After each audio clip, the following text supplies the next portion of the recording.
This is Colin O'Keefe for LXBN TV. In news that is very impactful to the future of the medical community, the Supreme Court decided it would hear Association of Molecular Pathology et al. V. Myriad Genetics, which will decide whether or not human genes can be patented.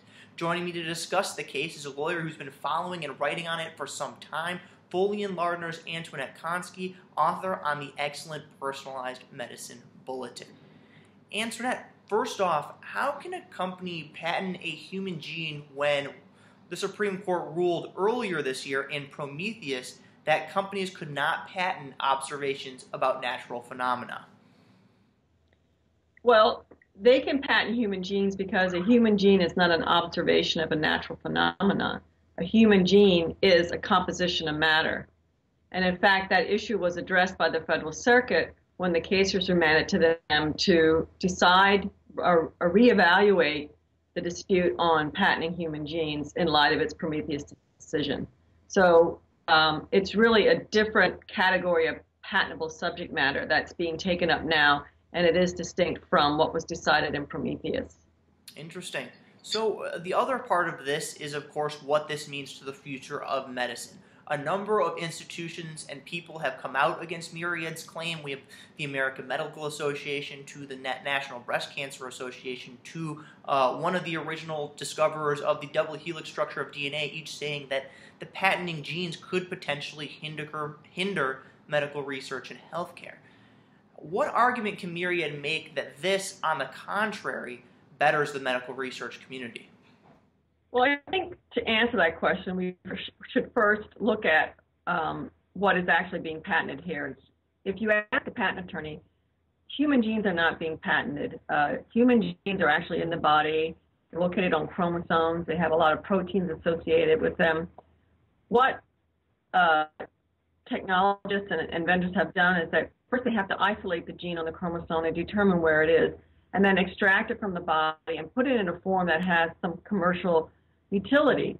At the time that this technology was invented, this was very difficult. This was before the advent of high-throughput sequencing and the Human Genome Project.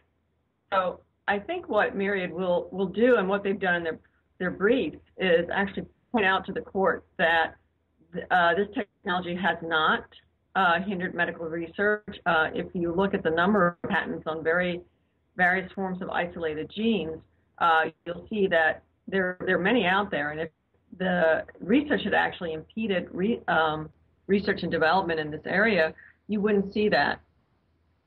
So that is what Myriad's going to do.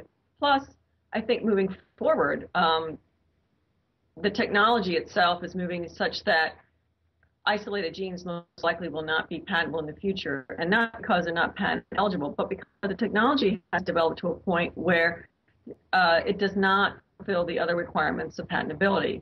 They're no longer novel, and even if they are novel, they're obvious. The Human Genome Project has published the sequences of many genes. There have been other scientific consortiums that have been working in this area, publishing it. So likely moving forward, technology on this point would likely fail.